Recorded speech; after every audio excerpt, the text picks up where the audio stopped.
شغل خوبی نیست، نه به پولش نیاز داره، نه جامعه بهش نیاز داره. هر وقت میره سر کار اینقدر خسته است که میخواد همه کتک بزنه. خب برای چی میره سر کار؟ برای چی میره سر کار؟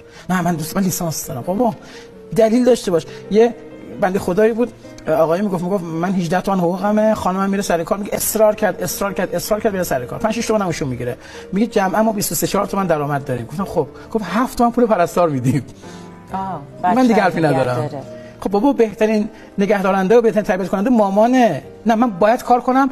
چطور آقای کار کنم؟ خانم ما نمیگیم خانم کار نکنند، ما میگیم که بیاین اولویت بندی بکنیم. خیلی همسر میگه خانم من قرار 7 تومن پول پرستار بدم، شما داری 5 تومن میگیرید، 2 تومن تازه اضافه بدم که پول پرستار بشه. نمیشه که.